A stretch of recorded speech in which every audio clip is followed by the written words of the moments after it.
Imagine walking into the store to buy your favorite sneakers, which you're expecting to be $100. When you get there, you notice the shoe is now $110.80. That, my friend, is inflation. Now we're hearing about inflation all the time. We've heard the word a lot over the last couple of years, months, or weeks. What you may not know is who's to blame, who controls inflation, and how we stop it. Hitting the slots and trying to hit it big is what most of us are doing in life. Very much like playing in the casino, you make plans to win, but to win you have to add more money and more money until the price to stay in the game is out of reach. Inflation slowly creeps up, which happens in every society, but when it creeps up too fast, it can cause the system to tumble. The economic definition of inflation is pretty simple to understand. Inflation is the general increase in prices and a fall in the purchasing value of money. Well, it sounds pretty easy to understand. Truth is, it's much more complicated than that. To restore price stability on behalf of American families and businesses. The economy and the country have been through a lot over the past 2.5 years and have proved resilient. It is essential that we bring inflation down if we are to have a sustained period of strong labor market conditions that benefit all. Recently, we saw the central bank in the US, also called the Federal Reserve, raise nominal rates. But what does that actually mean? The Federal Reserve is a bank for banks.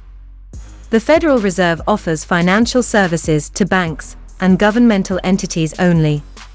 They lend money, discount window lending. This helps address temporary problems banks may have in obtaining funding. For example, things like September 11th, COVID-19, or the 2008 financial crisis, just to name a few. A group of appointed persons, called governors, determines Federal Reserve interest rates. The group of 7 governors of the Federal Reserve Board and 5 Federal Reserve Bank presidents is called the Federal Open Market Committee. The Fed does not dictate the rates that individual banks and other lenders charge. They simply make it more expensive or less expensive for the banks to lend from them, therefore, making the borrowing cost more or less for consumers. We the consumer feel adjustments in real interest rates. In short, banks set their own individual interest rates. However, the cost for them to borrow will impact how much they are willing to charge consumers. Not to include the many other factors that impact consumer interest rates. Banks, companies, and industries set their rates. When you see costs rise, the business determines how much and when to raise prices. Let's look at history. In the 1970s, the United States and the UK experienced stagflation.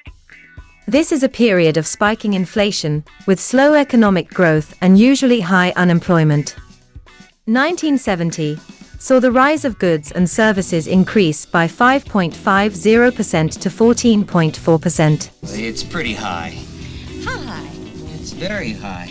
But is it the highest a commercial bank gives? It certainly isn't the lowest. In 2022, inflation is at 9.1% as of June 2022. This increase is the highest annual rise since November 1981. In the 80s, the rate of inflation got as high as 19%. To give you a better indication of how dramatic that is, the Federal Reserve monitors inflation. The Fed predicts inflation to increase by approximately 2% measured by the annual change in the price index for personal consumption expenditures. As needed, they will adjust interest rates to slow down spending and curb inflation as needed. But what impacts inflation is nearly everything, really. Economists will use definitions like demand pull inflation, which is caused by consumer demand, or cost push inflation, which is caused by increases in production costs. Things like employee wages, natural disasters like the pandemic, housing market crashes like 2008, political policies, and even greed can impact inflation. Economics shows that inflation, or rising prices, can be beneficial to a nation's economy as long as it's slow. It helps growth. The problem is not inflation as much as the speed of the rising costs. If we don't adjust inflation, when it starts to rise, it can lead to the devaluation of money. Meaning the money you have today doesn't have the same buying power in the future. For example, the dollar is only worth $1 when you believe that it is. If we all stopped believing it, the economy would collapse. Inflation takes away consumers' purchasing power. Although there aren't many ways to measure the inflation rate, the most popular is the Consumer Price Index (CPI), which measures prices for a basket of goods and services. Another method is the Producer Price Index (PPI), which is the measure of prices for things like fuel, agriculture, products, and metals. Per CNBC Money, Jerome Powell, chair of the Federal Reserve, said in June that price stability is the bedrock of the economy. You might ask, well, why would the Federal Reserve raise rates if inflation is bad? The central bank is raising interest rates on banks, which will increase borrowing costs. This is supposed to slow down consumer demand and slow rising prices. We know rapid inflation is bad. Now, who can fix it? We hear a lot about the president's financial plans, so why not preside over inflation? Well, the president has little control over the economy. Let's look at this 2016 article on CBS News. It explains the presidents get too much credit when the economy does well and too much blame when it slumps. The government has little control over an economy in capitalist markets. The president does, however, impact the economy when bad things happen, like a pandemic, when major events happen, action or inaction in policies and appointments to the Federal Reserve Board of Governors can make quite the difference. Also good to note that monetary policy works with a bit of a lag. It can take 6 months or more for rate moves to impact or improve inflation. Another major factor in inflation, believe it or not, a consumer's willingness to pay more for a product can lead to inflation. If stores raise rates, but we continue to buy, the prices aren't going to go down. This shows companies people can afford it, so keep raising rates. One of the only people who benefit from inflation is larger corporations and businesses, aka wealthy people. We saw this in 2020, when we had a low level of supply due to a global pandemic. People were paying more for basic necessities as corporations and individual sellers price gouged consumers. To be fair, the world shut down for 2 years and the supply chain stopped access to raw materials. This can impact the cost to run a company. During this time, some businesses closed and some actually went into a surplus.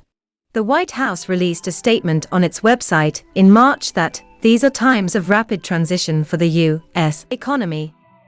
With the winding down of the worst of the pandemic, businesses have added jobs at a rate of 540,000 per month since January.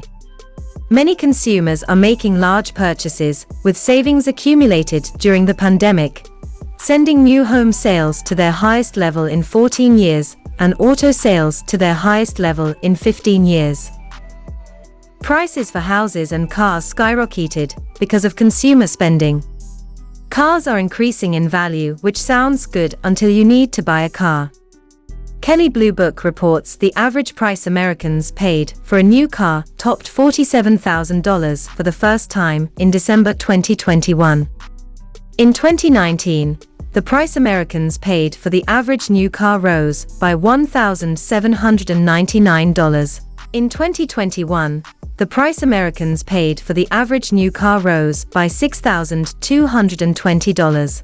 Pricing in homes and rents are reaching heights we've not seen, keeping the dream of home ownership out of the reach of so many. Fool.com reports the median home sales price is $374,900 as of the second quarter of 2021. That's a 16.2% increase from a year ago, when the median was $322,600. The cause of inflation is complex. Economics doesn't even agree on the root cause. Some argue inflation results from economic pressures, whereas others think it's the supply of money. One thing we can agree on is the rapid increase in prices makes it hard on everyday people to live, save, and thrive. This impact is especially deep for marginalized people and groups like people of color that typically earn less money overall.